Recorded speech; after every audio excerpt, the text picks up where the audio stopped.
Contraponto. Bom dia, Dilson. Bom dia a todos. Como vão? Posso ter moderado, mas tem dito verdades absolutas aqui. Uma mente perturbada, a covardia de uma instituição e o fim do herói de papel. Hoje, 3 assuntos serão comentados por mim e que representam o estado de coisa que vive o Brasil. São fatos que podem parecer desconectados entre si, mas no fundo é muito representativo daquilo que somente um estudo antropológico e sociológico explicam como a nossa sociedade ainda precisa de avanços. Um desses assuntos mostra que ainda existe um país que caminha para o futuro, pondo fim a um messianismo justiceiro, estabelecendo uma ordem jurídica necessária e urgente. Primeiro, diz respeito ao ocupante do Planalto. Ele não poderia faltar, afinal é presidente da República, e tudo que fala e faz tem repercussão. Na segunda-feira, o Distinto deu entrevista de 5 horas para o podcast Flow Podcast. E o que se ouviu e viu é a demonstração cabal da mente perturbada e vazia de uma pessoa totalmente incapaz de ocupar o mais alto cargo político do nosso país. Para variar, foram ditas mentiras a roldão, negacionismo, homofobia, teorias da conspiração, mais mentiras, acusações sem provas, mais mentiras sobre o golpe militar de 64 e, para terminar, mais mentiras. Tudo permeado com linguajar vulgar, sem conseguir um raciocínio linear, temperados por um português abaixo do nível do mar. Não sei se ele diz essas coisas apenas para ser notícia ou se não sabe mesmo o que está falando. Exigir uma demonstração do que ele tenha lido algum livro ou texto, por mais rasteiro que seja, não vamos encontrar.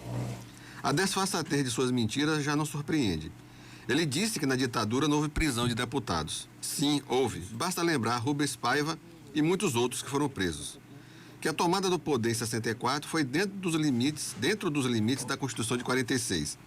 Ele não sabe nem o que falar. Disse ainda que nenhum jornalista da ditadura também não foi preso. Lembra os amigos o caso de Vladimir Herzog e outros mais. É impressionante que temos um presidente da República que não sabe nada de nada. Nada do que ele disse nesta longa entrevista tem um fato, pelo menos, auspicioso. Ele não tem noção de decoro. Usa uma linguagem de duplo sentido como se estivesse no botequim conversando com os iguais. Mas os miquinhos amestrados deliram com suas falas. E tudo isso tem explicação, com eles. Tem o mesmo nível intelectual de seu mito. Outro fato que não pode passar em branco foi a recusa da OAB Nacional em assinar o manifesto da Faculdade de Direito da USP, a Carta dos Brasileiros, e ao manifesto da Fiesp, de entidades empresariais, em defesa da democracia e da justiça. Como sou advogado há 31 anos e, portanto, me qualifico a fazer críticas e as farei. Nunca me senti num misto de decepção, raiva e incredulidade ao mesmo tempo. A instituição, no caso a OAB, resolveu apresentar o seu próprio manifesto num texto capenga e anódino. A defesa da democracia na ótica da OAB é um mero ato burocrático.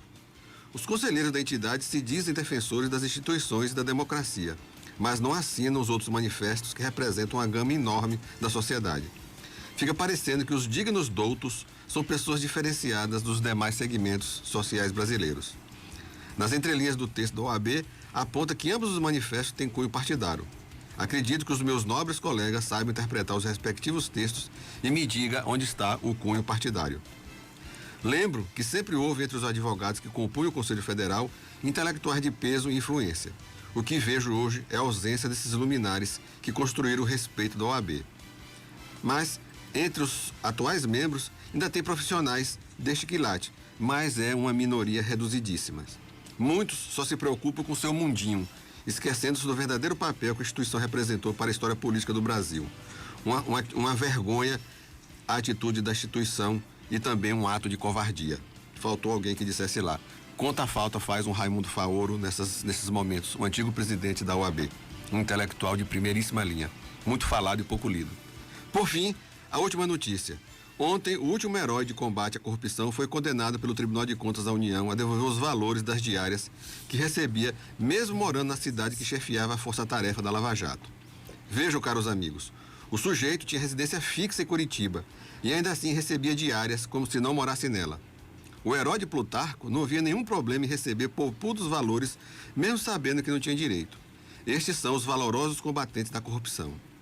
Para variar, o insigne ex-procurador lança a mão do batido argumento que aqueles que combatem a corrupção estão sendo perseguidos por aquilo que ele chama, entre aspas, de sistema. E que trouxe para os cofres públicos 15 bilhões de reais e que as diárias eram insignificantes diante de tão elevado valor. Mentira, não foram 15 bilhões, foram 5. Né? E o prejuízo que ele deu à indústria de construção pesada no Brasil foi de mais de 120 bilhões de reais. Pura cascata para enganar bobos e fanáticos. Vai ter que devolver, junto com esse procurador-geral, a bolada de 2,8 milhões de reais. De quebra, ainda pode se tornar inelegível para disputar as próximas eleições.